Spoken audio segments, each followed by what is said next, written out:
আমরা বলছিলাম যে এটা আসলে বলা যেতে পারে ভোট বাজার। আমরা যেখানে মগবাজারে আড্ডা মারি সবাই, তো দেখা যাচ্ছে যে আমার সাথে যে প্রতিদ্বন্দ্বিতা করছে সে আর আমি দুজন বসে কথা বলছি যে আসলে প্রতিযোগিতাটা অথবা প্রতিদ্বন্দ্বিতা কি নিয়ে। প্রতিদ্বন্দ্বিতা নামে আসলে কিছু নাই, এটা মূলত হচ্ছে আমরা একটা ছাতার নিচে সবাই একত্রিত হয়ে শিল্পীদের, বিশেষ করে অভিনয় শিল্পীদের যে ন্যায্য দাবি আছে এবং পাশাপাশি স্বীকৃতি, রাষ্ট্রীয়ভাবে স্বীকৃতি এবং সামাজিক মর্যাদা যাতে অক্ষুণ্ণ থাকে, রক্ষা পায় এবং বৃদ্ধি পায়, এই চেষ্টা করা হচ্ছে।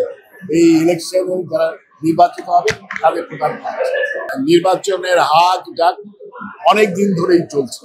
যখন থেকে ইলেকশন হবে বলা হচ্ছে তখন থেকেই নানান জায়গায় নানান আড্ডায় এটা একটা প্রধান বিষয়, প্রধান আলোচনার বিষয় হচ্ছে অভিনয় শিল্পী সঙ্গে নির্বাচন।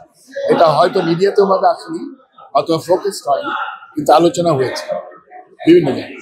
এই সংগঠন হচ্ছে বাংলাদেশের যেসব সংগঠন আছে বিশেষ করে শিল্পীদের, তার মধ্যে অভিনয় শিল্পী সংঘ একটু আগানো এর সাংগঠনিক দক্ষতার কারণে, এবং এটা পূর্বে যারা চালিয়েছে তারা তাদের দক্ষতার পরিচয় দিয়েছে, এবং আমার প্রত্যাশা হচ্ছে পরবর্তীতে যাতে এটা আরো বেগবান হবে।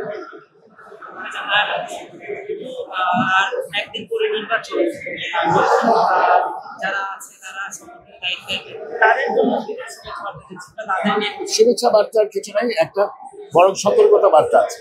সতর্কতা বার্তা হচ্ছে আগে যারা ছিল তারা অনেক কাজ করেছে সব, আর প্রত্যেকটা কমিটির ভুল ত্রুটি থাকে। আগে যারা ছিল তারা ভুল যা করেছে, ত্রুটি যা করেছে তার চেয়ে অনেক বেশি কাজ করেছে, তাদের কাজের পরিমাণ অনেক, এবং তারা সবসময় বাংলাদেশের সাথে ছিল, শিল্পীদের সাথে ছিল, শিল্পীদের স্বার্থ রক্ষায় নানান ধরনের কাজ করেছে। যার জন্য এটা একটা চ্যালেঞ্জ, নতুন যারা আসবে তারা যাতে আরো ভালোভাবে কাজ করতে পারে। দেশ জুড়ে তোলপাড়, ওয়ালটন ফ্রিজ কিনে হতে পারেন মিলেনিয়ার। এছাড়াও রয়েছে লক্ষ লক্ষ টাকার ক্যাশ ভাউচার সহ কোটি টাকার নিশ্চিত উপহার।